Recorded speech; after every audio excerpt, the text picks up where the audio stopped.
Huwag kalilimutan ang Panginoon. Ikawalong kabanata. Sundin ninyong mabuti ang lahat ng utos na ibinibigay ko sa inyo sa araw na ito, para mabuhay kayo ng matagal at dumami, at makapanirahan sa lupaing ipinangako ng Panginoon sa inyong mga ninuno. Alalahanin ninyo kung paano kayo ginabayan ng Panginoon na inyong Diyos sa paglalakbay ninyo sa disyerto sa loob ng 40 taon. Ginawa niya ito upang turuan kayong magpakumbaba, at sinubok niya kayo upang malaman kung ano talaga ang nilalaman ng inyong puso, kung susundin ninyo ang kanyang mga utos o hindi. Ibinaba niya kayo sa pamamagitan ng paggutom sa inyo, at pagkatapos binigyan niya kayo ng mana, isang klase ng pagkain na hindi pa ninyo natitikman, maging ng inyong mga ninuno mula pa noong una. Ginawa ito ng Panginoon para ituro sa inyo na hindi lang sa tinapay nabubuhay ang tao, kundi sa bawat salita ng Panginoon.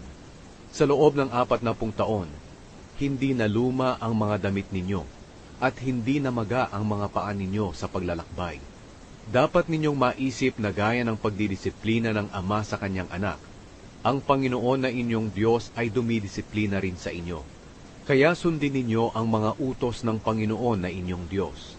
Mamuhay kayo ayon sa kanyang pamamaraan, at igalang ninyo siya, sapagkat dadalhin kayo ng Panginoon na inyong Diyos sa magandang lupain, na may mga sapa at mga bukal na umaago sa mga lambak at mga kaburulan.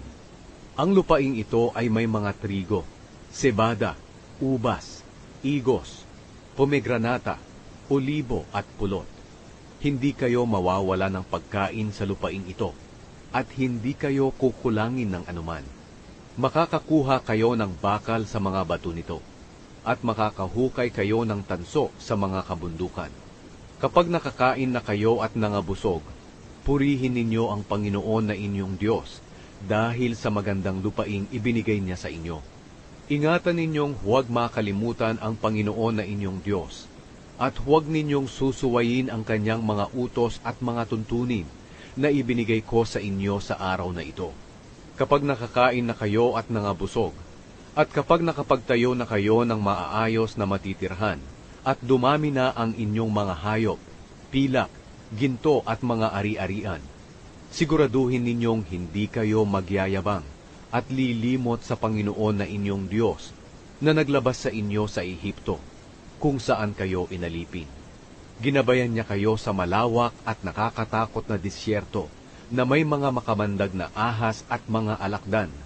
Walang tubig sa lugar na iyon, pero binibigyan niya kayo ng tubig mula sa bato. Doon sa disyerto binibigyan niya kayo ng mana, isang pagkain na hindi natitikman ng inyong mga ninuno. Ginawa ito ng Panginoon para magpakumbaba kayo at para subukin kayo, upang sa bandang huli maging mabuti ang inyong kalagayan. Baka sabihin ninyo sa inyong mga sarili, sa pamamagitan ng sarili kong kakayahan at lakas, naging akin ang lahat ng kayamanang ito.